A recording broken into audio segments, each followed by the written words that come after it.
যে গরম পড়ছে কি আর কইতাম, এই গরমে করে অতিষ্ঠ হয়েছি। অতিষ্ঠ হয়ে হনায় পড়ছি কাঁচা আমের শরবত বানাইতাম। কাঁচা আমের এই শরবতটা আপনারা চাইলে বানায় খাইতারুইন, অনেক মজা লাগে। আমডিরে বালা হয়ে সুন্দর হয়ে দয়ে ময়া চিল্লে মিল্লে লইয়া কুটি কুটি কুটি কুটি করে কাটতে লইয়াম। হ্যালো ভিউয়ার্স, আসসালামু আলাইকুম। সবাই কিরুম আসুন, আশা করি বালায় আসুন, আমবো বালায় আছি। তারপরে ব্লেন্ডারটা লয়ে আম ব্লেন্ডারের ভিতরে তারপরে এই যে আমডি দেলবাম দুইটা কাঁচামরিচ কুটি কুটি করে লইছি। আর চিনিটা পরিমাণ মতো দিবেন, আপনারা যে যেরকম মিঠা খাইবেন আমের পরিমাণ অনুযায়ী চিনিটা দিবেন। তারপরে 1 চামচ লবণ দিয়া 1 চামচ বিট লবণ দিছি, দিয়া এটার মধ্যে ফ্রিজের ঠান্ডা পানি ডালছি। ঠান্ডা পানি দিয়ে এটারে সুন্দরে রহন ব্লেন্ড করান লাগবো। যে গরম পড়ছে এই শরবতটা খায় দেখতারুইন, আপনারা অনেক শান্তি লাগবো। মনে করবেন যখন ভিতরটা শান্তি হয়ে গেছে।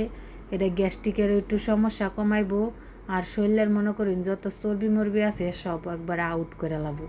তারপরে এই যে দেখুন ব্লেন্ডারটারে বালা হয়ে চালু হয়ে দিয়ে দেখলাম যে শরবতটা কীরকম হয়েছে। দিই যে না দানা দানা রয়েছে। তারপরে আবার কি করলাম, আবার সুইচটা দিলাম সুন্দর হয়ে এটা ফিনিশ হওয়ানোর লাগিয়ে, একটু সুন্দর দেখানোর লাগিয়ে গ্লাসের ভিতরে একটু লবণ মরিচ লাগায় কালার করে নিলাম। এরপরে বরফের টুকরা দিয়ে আমের জুসটা ডাইলে লইয়াম। তারপরে সুন্দরের লাগিয়ে লেবু কানি দিয়ে দেলবাম। ভিডিওটা আপনারা দেখে একটা লাইক কমেন্ট শেয়ার করে কইবেন আপনারা শরবতটা কীরকম লাগছে।